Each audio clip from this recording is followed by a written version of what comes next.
guys, I am the one, the only, the WOOKIE here, and you're going to have to excuse me here. That's the whole thing about live broadcasting. I had a frog in my throat, and I had to get rid of it. But we are here for your Lucha Underground review and results. And let me tell you something about Lucha Underground. I just want to go through this quickly because I'm fairly new to the Lucha Underground scene, right? I don't watch a lot of Lucha Underground. This is actually my first season of Lucha Underground. And I am highly, highly entertained.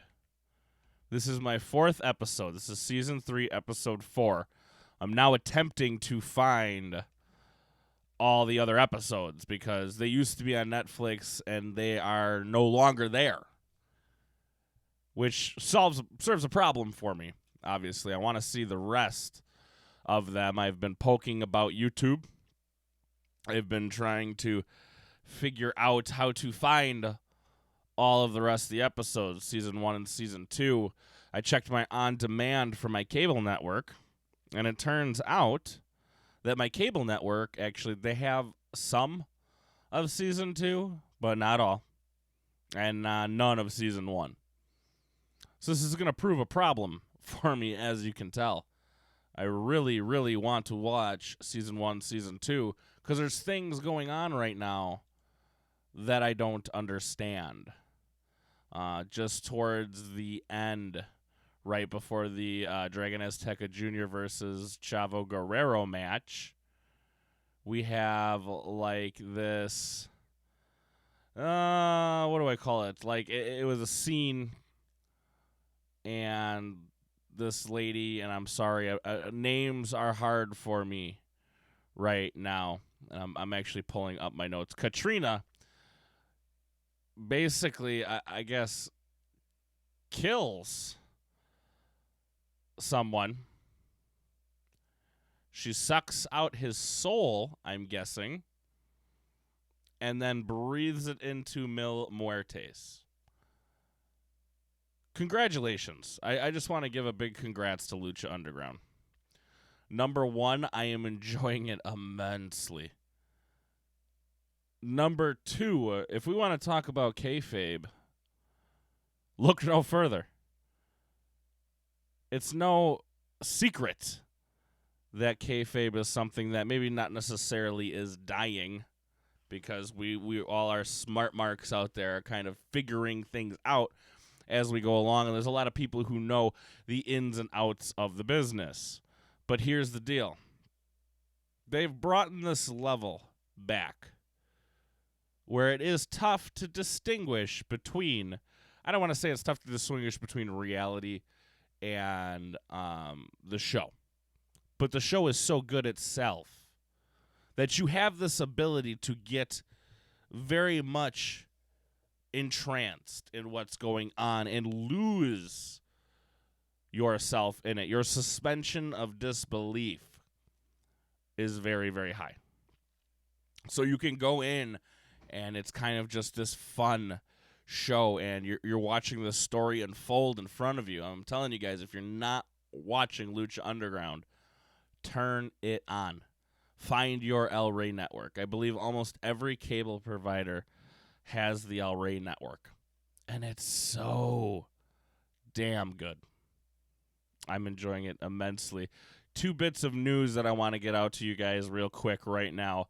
Number 1, we're going to have to figure something out because we're going to have the Dusty Rhodes Classic coming up here very, very shortly. October 5th is going to be the first match.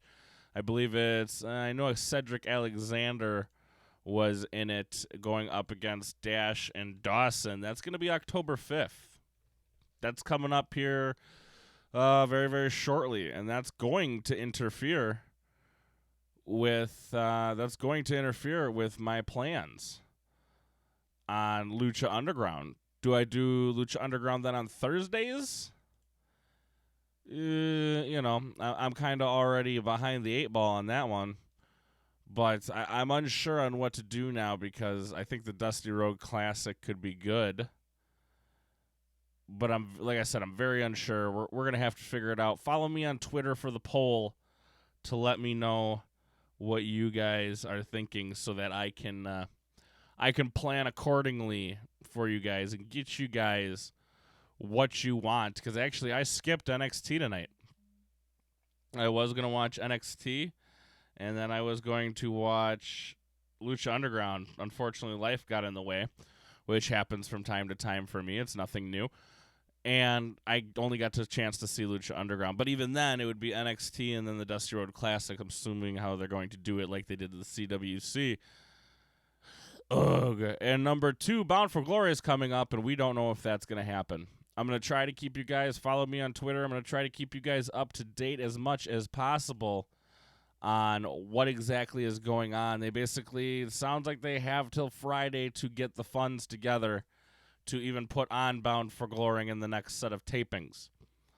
Now, I know Corrigan's very interested in buying the company, or at least buying Dixie's remaining shares of the company, and Vince, he's got his grubby little paws in there as well. But normally I do this for you guys. We're going to get into Lucha right now. Normally I do this for you guys, right? Hold on.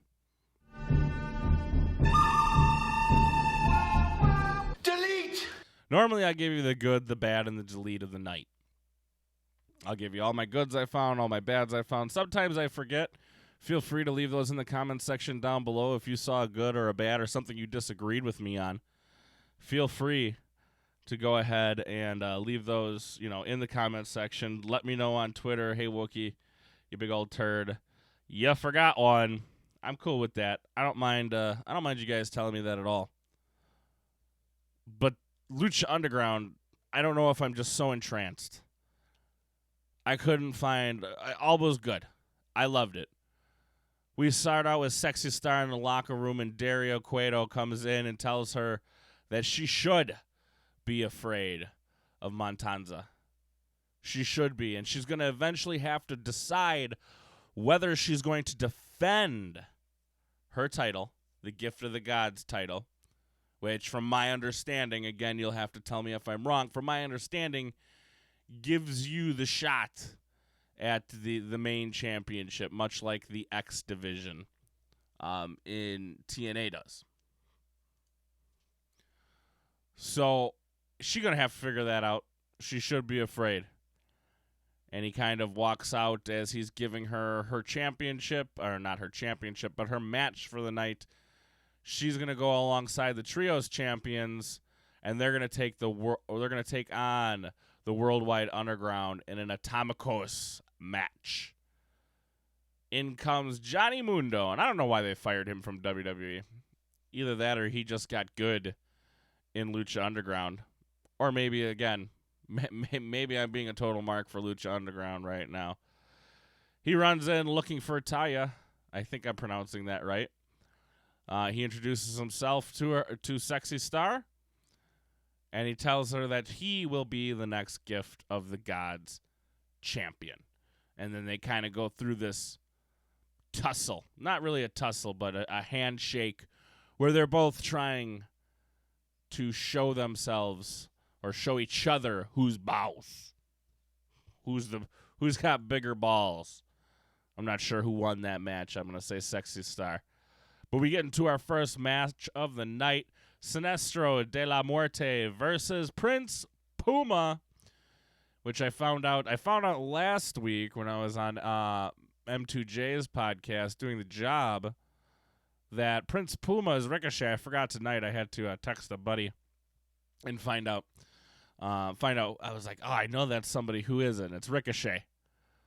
But another great match. These matches don't last long. I mean, it is only an hour show. But it's so good. So fast-paced. You feel like you get a 20-minute match in the matter of maybe 5 minutes. But Prince Puma's going to win this one over Sinestro de la Muertes via the Flatliner. We move on to this kind of weird thing. Cortez Castro's in Dario's office. They're having a talk, and Dario tells Cortez that he's going to have a match. and he needs to go out there. He needs to win it for Mr. Cisco. Now, I'm not sure who Mr. Cisco is. All I know is that he took a cigar to the eye. Still trying to get the storyline down. I'm like, oh, somebody took a cigar to the eye. I would like to watch that. I would like to see that. So we have Cortez Castro going up against Pentagon Dark. And if you guys haven't seen any of his matches and you're not watching Lucha, just go into YouTube. Go now. Pause this. Open a new window. Go check out Pentagon Dark's matches. He is good. And him and Vampiro have this odd sort of stare down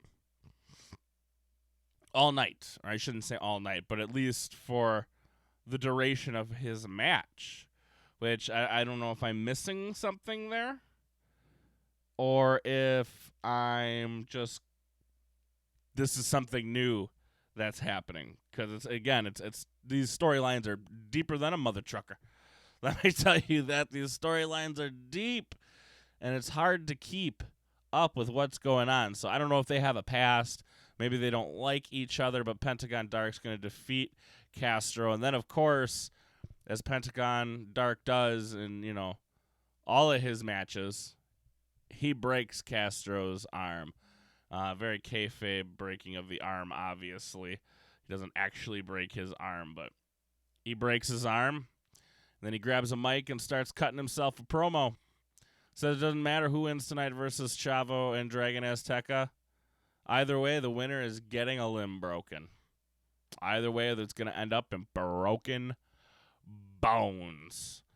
God, this guy says it with such conviction, and you get in the subtitles and you're reading the subtitles, but you hear him in your head. And he's got that fire. He's got that fire that's missing in a lot of WWE matches and a lot of WWE promos. He's got that damn fire. Come on now. Maybe it's just a bigger respect for the craft. Maybe he hasn't been run down as much. I don't know. But you could tell there was fire in his belly. And he cut himself a promo. So good. I enjoyed all of it. Drago, Aerostar, Phoenix, and Sexy Star go up against the Worldwide Underground and Taya in an Atomicos match. This match is it's what you expect from a 8-man tag match, especially one I would guess in Lucha Underground. A lot of high-flying moments, very, very loud. All these matches are extraordinarily loud. It really makes you feel like they are beating the shit out of each other. Literally. I keep listening, and it's just like, oh, I'm feeling it in my chest. They're just beating the piss out of each other this entire match. Every one of them was good. I had no problems with the match whatsoever. It was a little short. That's the only thing I'm going to say is it was short, but in an hour show, you're going to have short matches. The Worldwide Underground wins. And that's... my phone keeps going off. God damn it, guys. Stop tweeting me when I'm doing the shows. But Worldwide Underground wins. Something happened to Taya. I'm pretty sure it's kayfabe because nobody came out to help her. I'm not 100% sure because I've never seen anybody get hurt in the ring for Worldwide or in Lucha Underground that wasn't kayfabe. They help her back to the ring, and obviously Drago Aerostar Phoenix helps Sexy Star into the back as well. Mios Muertes is in front of his shrine shortly after this. And somebody is kneeling before him, and it's the Sinestro de las Muerte. Katrina says he must be sorry, but he's failed us for the last time. She snaps his neck, sucks out his soul. That's the only thing I can equate to. His soul is sucked out of his body, and she breathes it into Mil Muertes and says she wants him to do the same thing to Prince Puma. Ooh, I like this. I'm liking where this is going. I mean, come. Surprise, motherfucker. Who knew that this is how good Lucha Underground was going to be? Who honestly knew? Raise your hands. If you're actually raising your hand at your computer desk or your phone right now, I'm sorry. You look like an idiot. But I had no idea. I had no clue this was going to be that good. Somebody said, dude, if you like wrestling, check out Lucha Underground. I found my El Rey network, started watching a few weeks ago. Boom. Love it. Can't get enough of it. I wish they'd move this show to 2 hours. You know what? I wish they'd move this show to Monday nights. How crazy as that sounds. I wish they'd move this show to Monday nights so I could stop watching Raw. Also, it would free up my Wednesdays, which, you know, there's a lot of wrestling going on. I don't know what we're going to be doing with Thursdays right now due to the fact of we don't know what's going on with TNA. TNA is kind of like a question mark right now. They've canceled all their bookings from here on out, and they're cutting matches for Bound for Glory left and right.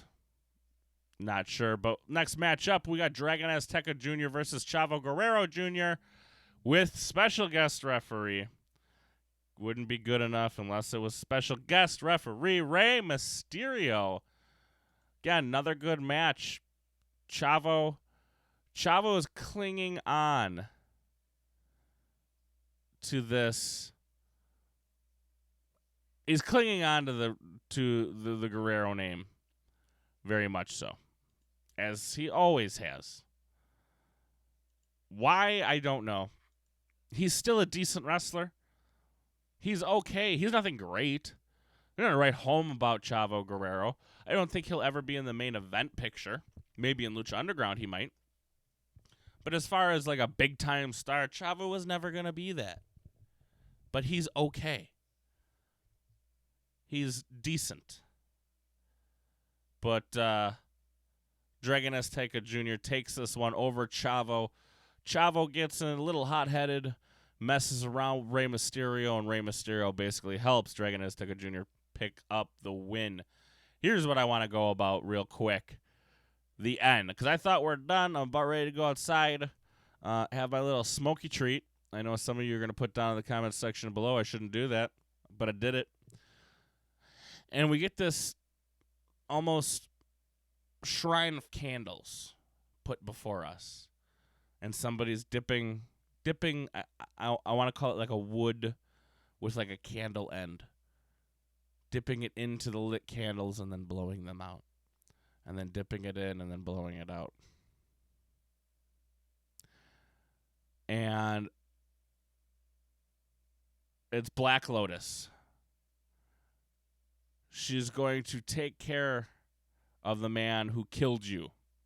I don't know who that is. But, okay.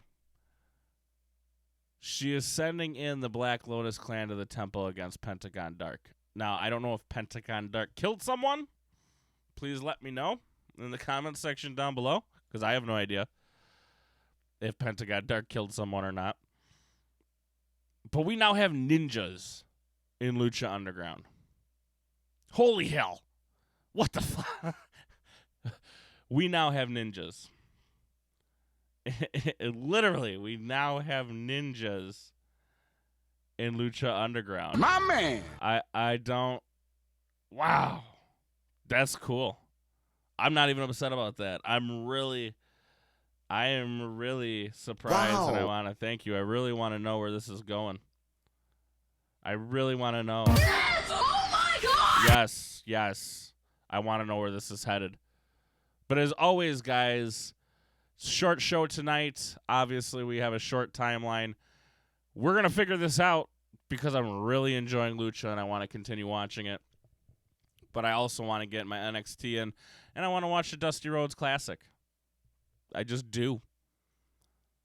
We're going to have to figure it out. We got a lot going on because TNA, are they going to be around anymore? Nobody really knows. But as always, guys, I have been your Wookie. And just remember, if you shake your lightsaber more than twice, wait for it. Wait for it. Wait for it. You are playing with it. Have a good one, guys. Wow, that was awful. We'll talk to you later.